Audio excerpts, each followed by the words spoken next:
All right, here's the truth. Most people don't know what they're good at, and it's holding them back.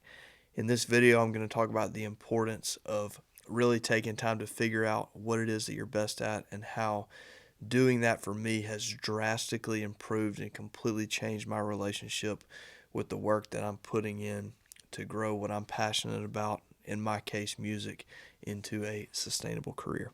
All right, welcome. If you're new here, thanks for being here. My name is John Hart.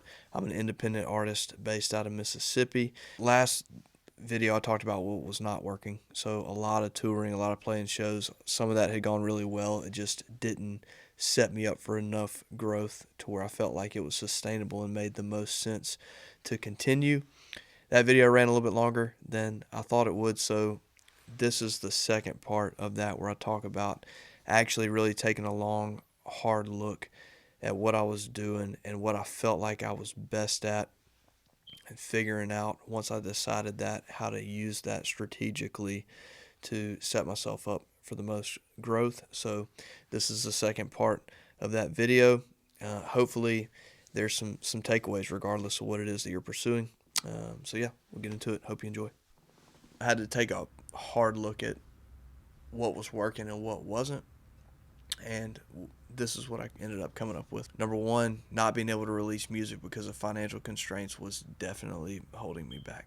We'd have an uptick in interest and attention, especially when we played bigger shows while we were on the road, and that was awesome. It would get me fired up. And then I'd come back and not be able to put anything out for 3 or 4, 5, 6 months, a year, and you lose. Like, I understand it, but you lose that interest if you're not able to follow up with the product once you kind of, I mean, to use, I guess, a business line of thought. I don't think of people who listen to my music as customers, but for the sake of the argument, like if you're running ads on social media or you're a product based business and you go to a trade show and you meet people and you shake their hands and you form those relationships, and then they go to your website to try to, purchase whatever it is that you sold them on while you were there, and you don't have anything on your website, and they're like, hey, when can I get this? And you're like, I don't know, hope to have something out soon. And then like a year goes by, like they're going to go find somebody else in kind of a similar vein. And I understand that. So I realized that was holding me back. And number two, none of the music that I had spent the most money on making had performed well. And to be clear, I think that that's more of a correlation than a causation. Like, I don't think the fact that I was spending money to make music was the reason that it wasn't performing well. But it was nonetheless a useful piece of data that, I mean, I couldn't ignore at that point. I mean, for me, and if you are familiar with my stuff, like Never Again, Quitting You, Catch Me Eyes, Cut 'Em, Fence Line, those are probably the five, maybe Watch Back too, that have performed the best. And Catch Me Eyes I spent no money on. Cut 'Em I spent no money on. Fence Line I only spent a couple $100 on, I think. I mean, like, so I at least, I mean, I couldn't just ignore that. I had to at least look at it and try to figure out why that might have been the case, or at least use that to lead me into figuring out a better path forward to inform how I was recording and making and releasing music. And then the main thing that was hurting me with new releases and stuff was I couldn't figure out how to reach new people. It was like the algorithm would just shut down on release days, and I had no marketing budget. I couldn't run paid ads because I'd exhausted it on playing shows and spending a good bit of money to record and even to get content made. I mean, like getting like live session videos professionally done, but then I had no money to try to get that in front of new people. And that's something a lot of people don't want to talk about, is like running paid ads and stuff. And I'll talk about that in another video. But I couldn't, it was like I couldn't figure out a way to get my stuff in front of new people when I released it, because TikTok is just a toss up. TikTok's been great for me on some songs, but you'll get your hopes up on TikTok and be like, man, the video quality's great on here, or the song's great, or whatever, and then it just won't do anything on there. So I had to figure out what's the best way to try to get in front of new people when I put music out, because new people equals growth. And then what I figured out, kind of the last realization, is that time and time again, the gritty, raw folk songs, like singer-songwriter stuff, consistently performed better on the media channels. It definitely has always done better on TikTok. Like Cut 'em, Catch Me Eyes, Fence Line have overwhelmingly done better than any of my other stuff on TikTok, and that's always led, like if a video pops on there, it has always led to an uptick on Spotify, followers on Instagram, traffic to the YouTube channel, um, all of it. So I was like, I got to figure out a way to keep trying to replicate that, and that's what ultimately led to me really taking a hard look at why that's the case, what I'm best at, and how I should be spending my time as a result of those conclusions.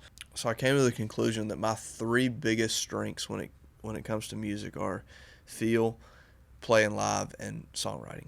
And I'd already removed playing live from the equation, and then I realized that feel is going to be a part of it, whether that's comes out playing live or whether that comes out in me writing something that I think is hooky but not super deep, or whether it's for the songwriter like gritty type stuff. Feels going to be a part of that regardless. That led me to focus on the songwriting component, and I was like, man, if this is what I think I do best, then I should just trust that and go with it and keep writing stuff and try to focus on writing stuff that would hopefully set me up to reach more people and grow.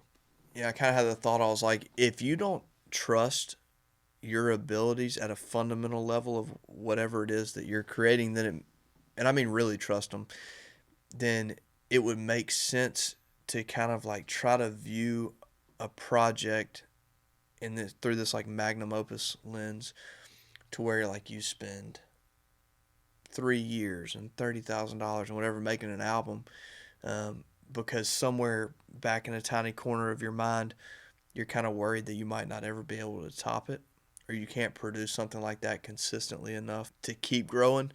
So it better be really, really good, like the best that you can come up with in that time, and that's worked for some people.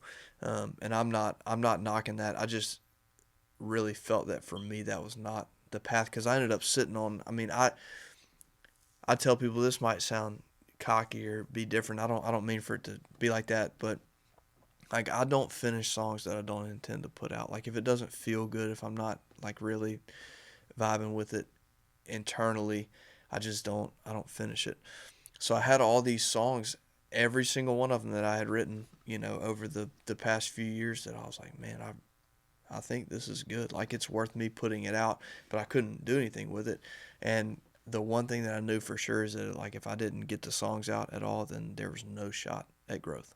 All right, I'm just gonna read this from here because it'll probably be better said, because I actually sat down and like really thought through this and wrote through it. But basically, what I had to kind of round this thing out is, in terms of how this has affected my relationship with the work that I'm putting in, it has massively reduced the expectations I place on something I make being that like one thing that hopefully gets me uh, there, wherever that is, which doesn't really matter anyway. Because even if I get there, it's not like the work would stop because a certain notion of success has been achieved. If anything, it would just ramp up because I'd be able to invest more in it. And this has been so freeing and life giving in how I relate to the process of pursuing a career in music. Um, Reaching these conclusions has freed me up to have a much higher volume of output. Like I think this is the first time ever I've put out, like I think this will be, I don't know, 5 or 6 YouTube videos this month. Um, and I think that that's the case because, one, I'm not sitting on stuff for forever because I don't have the resources to consistently do it the professional way, and I'm not stuck in a rut trying to decide what to make. Like it doesn't matter. It's just like if I something piques my interest or I have a thought, like just sit down and record it, do it, and survive in advance, move on. And then this is something I'll talk about in kind of like a specific like business strategy as it relates to music, but more songs plus more content equals more chances for something to do well and grow the reach. And if something needs reevaluating, like if whatever I'm putting out is just flat out not working or flopping, then I'll reevaluate it and figure it out then. But like I can't reevaluate if I'm not putting stuff out and just seeing what the response is. So it's really freed me up to just like sit down, make it as good as I can, and then just put it out.